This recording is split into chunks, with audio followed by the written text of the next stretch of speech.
Good afternoon and welcome to KTN Newsdesk, the show where we bring you the news as it happens. My name is Edith Kimani. I'll be taking you through the bulletin this afternoon. Stay tuned.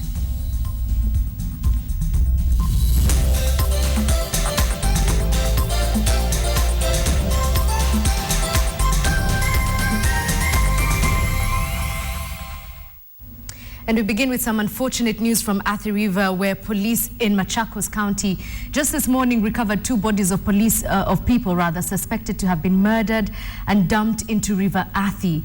The bodies of the two were spotted by a motorcycle rider who in turn notified the police. Area residents also rushed to the scene to try and identify the bodies, which had marks on their necks, a clear indication that they had been strangled before being thrown into the river. Now, according to the residents, this is not the first time bodies have been found dumped in the river. Just last Saturday, another body of a middle-aged man was found floating in the river. The bodies have, however, been transferred to the city mortuary.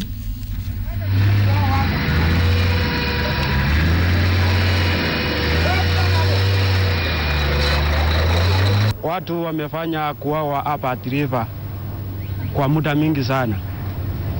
Na ni kama watu wanawawa mbali, wanaletwa, wanatupwa hapa kwa maji. Ni kitu imekuwa ikiendelea kwa siku mingi na tunahuzunika sana. Tunataka security OCS angalie. Yesterday, the country marked 1 year since the Westgate shopping center attack. Al-Shabaab gunmen stormed the upmarket shopping mall on a busy Saturday afternoon, killing 67 people and wounding hundreds more. The terror group claimed the attack was done in revenge for Kenya's military operations in Somalia. But for the survivors and victims of the attack, life will never be the same again. I switched on the radio, and the first thing I heard is the breaking news. No going to Westgate, no going to Westlands. The Westgate has been attacked. So I was like, that is one of his favorite places. I felt that emptiness, and I decided I could not stay here any longer. So I decided to go to Westgate to go and see. At least to Westlands, I hear whether I'll hear anything or I'll see him. Luckily, we were with his brother at Westgate, at the Sarit, and the brother called around 4. He called me. He called my sister because he thought I would not take the news. My sister started crying, and I knew all is not well. And I took the phone, I called him back. I told him, Mwangi, tell me. I'm strong. Tell me, I'm waiting for anything now. And he told me they have found him. And he's not okay. And I asked him, where are you? At the city mortuary. Then what are you telling me? And I told him, you don't know Paul. Let me come and tell you. I remembered the bullets I saw on him, and I just felt the pain, like it were myself. Yeah. I was waiting, at least somebody will go inside and rescue him, and only to be given a dead body. Remembering Westgate a year on, our thoughts and prayers will always be with the victims of that attack. Let's come back to politics now. And proponents of the Pesa Mashinani campaign yesterday pitched camp in Kakamega County as they continue to drum up support for the referendum. KTN's Francis Ontomwa reports from Kakamega. The Pesa Mashinani troops landed here in Malava sub-county to spread the referendum gospel. And they arrived with all manner of style to push the signature collection campaign that has lately gathered momentum. The chair of Governor's Council, Isaac Ruto, captaining a team on a mission. Yellows and oranges blending quite well, overtly defying party leaning.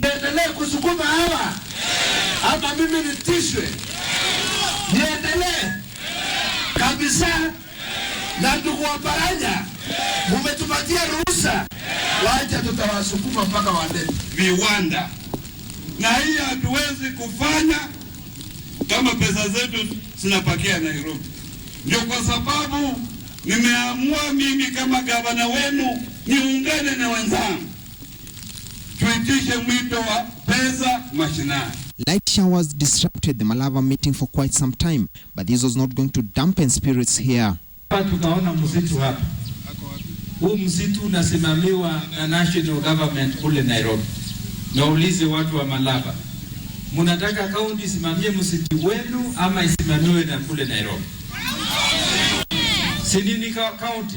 Hakuna njia ambayo pesa italetwa chini isipokuwa ni pesa sikuje through counties sifike kwa mashinani na isaidie wananchi wale wanyonge ambao wameteseka. It is no letting go for the county chiefs who have increasingly made their intentions clear despite pressure from government to drop the bid. Nitatembea kila mahali mpaka Uhuru asikie watu wa Kakamega wanataka pesa. Governors supporting the referendum have time and again reiterated that they will pursue a parallel vote to that of Okoa Kenya, captained by CORD leader Raila Odinga, all on the pretext that theirs was a completely different cause on increasing county funds, one that could not be swayed by the politics of CORD. Francis Ontomwa, KTN, Malava. From referendum affairs to Nandi County, which has signed an agreement with the Ethics and Anti-Corruption Commission to implement an action plan towards prevention of corruption. Now, the action plan that spells out a number of anti-corruption initiatives was developed in consultation with the county officials and includes timelines of implementation of various actions to ensure transparency and accountability. This is after a 5-day sensitization and capacity building program to prevent corruption in the county, where EACC also visited learning institutions in the county. We are committed to ensure that the public and the people of Nandi receive value for what they have invested in this government. The government has been established 1 year ago. There are several things that they need to put in place to help them manage their public affairs. Now, did you know that Jesus Christ, the late Pope John Paul II, and President Uhuru Kenyatta have one thing in common? However, here's another clue. Honorable Aidan Duale does not seem to possess this very rare quality. It was a week which also saw former councillors in Nyeri transform into attention seekers. And for this and more, here's Wilson Buru with Mock the Week. Welcome back to KTN Newsdesk. We're glad you're still watching. Well, let me now take you to Michael Karanja, who's talking dairy products, one of which I don't consume, the biggest one, milk. Yeah, and quite rightfully so. I'm Michael Karanja. Welcome back to Newsdesk. Now, milk is something most of us consume during normal day breakfast or throughout the course of the day through yogurts and stuff like that. But just to paint an overview of the dairy sector in Kenya and Africa in general is Dr. Kipkuri Langat, who's the chairman of the Eastern and Southern Dairy, the Dairy Association. Bwana Langat, karibu sana. Just to paint a picture of how big is the Kenyan dairy sector as it is right now. Thank you very much, Michael. The Kenyan dairy sector is by far the largest dairy industry in the region. Estimated that there is some 5 billion liters of milk out there, but what is actually processed currently is close to 2 million liters on a daily basis. What is consumed, of course, is more than that because there are people who consume milk that comes from informal sources. The dairy industry has been growing rapidly from the year 2003, so has the consumption pattern. Unfortunately, of course, we still haven't sorted out the fluctuations that occur in the dairy industry as a result of changes in climate and rainfall. As we speak, we don't have sufficient milk to process because it's dry in some parts of the country. Yeah. Other areas it may be raining, but currently the crop is in the field and the cattle may not be getting enough food. All the same, we as an industry are embarking from the 30th for a 3-month campaign on milk consumption. Yeah. A second phase of the milk consumption campaign in Kenya. The first one was generally to sensitize people about taking milk because it is good for you. And this second one, which we are launching next week, is specifically to tell people to take processed, packaged milk because of safety and health concerns. Yeah, it's interesting you mentioned that the processed milk, because over the few months or years we've heard about the kind of role played by the informal sector in terms of the way they supply the market with milk. Now, you coming from people who you generally associate with processed milk producers, how big of a challenge is this informal milk sector? It is. You see, there's been substantial investment in the processing sector in this country. Both small processors who are producing fresh milk and they're taking it direct to the market, and the top 5 or so companies who actually do various value-added products. And to sustain those companies, you have to have a steady supply of milk to process. So at times there is competition for that milk, particularly when there is a shortage with the informal sector. And while we say milk that is consumed at the farm level, where you milk your cow and then boil the milk, is safe and it's okay. When it starts taking the road to go to the market, a lot of adulterations, as we say, is added to that milk and it's not safe. And that's why we are saying we need to clamp down on the informal sector, or at least ensure that we have given people the education to be able to make a choice between what is processed and packaged, sealed when you receive, and what is availed as loose milk. It's something you mentioned earlier, especially in terms of just sourcing for people to supply milk, even for yourselves to process. Right now, we had some time where there was about to be some shortage due to dry, cold weathers. Sometimes we hear of milk gluts. Just looking at the dairy sector as a whole, what are some of the biggest challenges you face on a day-to-day basis? I think the biggest challenge is that fluctuation, the fact that rainfall patterns, first of all, are changing. I mean, we always expected to get what we call a glut or where production exists demand, and between now, somewhere around September, October to the end of the year, and that's when we have a chance to convert some of the milk to powder and store for the dry season, which is supposed to start to be in February and March. But this year, for example, we had rain and we had a surplus milk in January and February and going into March. And that's the time when we were stocking. And the period when we expect the milk to have gone up, that hasn't happened.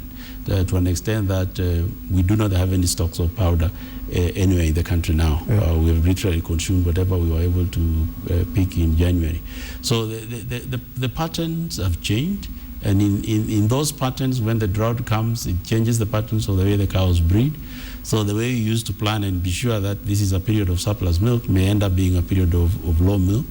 And it's quite challenging for processors looking for milk, enough milk to fulfill their capacity utilization. But I'm guessing this is not just a Kenya-centric challenge. And through the association you represent, the Eastern and Southern Dairy Association, you are organizing a conference just to address some of these challenges that might be affecting the industry, just not in East Africa, but in the whole region. But just to look at this conference that you're setting up, what is the kind of agenda that you're looking to set out for the dairy sector? There has been a lot of interest in Africa, both by the investors who have invested here, which are mainly local, and also we are seeing international players coming in.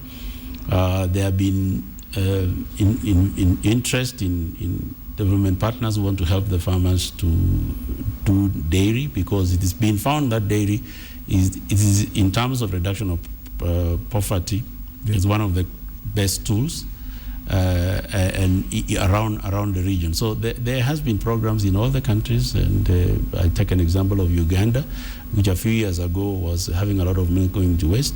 They have done a lot of investment in terms of processing their milk to an extent that they are now exporting powder to other countries, including Kenya. In fact, I think they are now a net exporter into Kenya. So the conference here, we meet every year. We have met every year for the last 10 years to run this conference to exchange ideas in modern ways of producing milk at the farm level. But mainly we are interested in how to manage the value chain so that there is no break in the value chain from the farm all the way to the glass, the people who consume. And what are the investments that are required at every level of the value chain, and to check where there is weaknesses in terms of support systems for the dairy sector. We will be interested in discussing government policies that are in place in the region to support the dairy sector. And particularly in this country, there's there's quite an interesting development, because with the agriculture being devolved and the county governments getting involved in dairy, we are now seeing real and major investments being put at the primary level by the county governments in terms of developing the dairy industry. If I may just ask you, are you going to be seeking legislation, some kind of government assistance in terms of entrenching dairy, the dairy sector in the region? Really, no. Really, we prefer policies. We're not really asking for. We prefer policies that favor the industry to ensure that we have policies that support the development of the industry, because it is not yet mature. But we are saying we are glad, particularly in Kenya, where the county governments have actually gone ahead and invested a lot at the primary level in terms of directly supporting farmers in artificial insemination services, installation of coolers to help in bulking and collection of milk, and even areas of improvements of the road network so that we can collect milk in wider areas. All right, Dr. Kipkuri Langat there just shedding more light on the African Dairy Conference that is going to be held at the KICC starting tomorrow, so you can make your way down there and just get more information from the players in the sector. And just before I hand over to Edith, it's just some news that's coming up from Kenya Airways, where Dr. Titus Naikuni has resigned and will be leaving the company earlier than scheduled. He was supposed to leave in December, but he's now going to be leaving in November 1st, leaving way for Buving Gunze, who will now take over as the group CEO and managing director. So that is, we'll have more details on that news in our subsequent bulletins. But then I hand you over to Edith, who has some interesting news from the White House. Well, this is where we wind up this edition of KTN Newsdesk. My name is Edith Kimani. I'm also being informed that if you're looking for something to do between Wednesday and Friday, well, the Africa Dairy Conference is going to be happening in those days. It's now time to give you a Did You Know fact. But remember also to log on to www.standardmedia.co.ke for a look at these stories that we've aired this afternoon, and many more that are going to be updated as the day continues. Did you know the first thing to ever be bought and sold over the internet was, drum roll please ladies and gentlemen, a bag of marijuana? Human beings are special. My name is Edith Kimani. I trust your Monday is going well. Hopefully we'll see you here tomorrow, same time, same place. Good afternoon.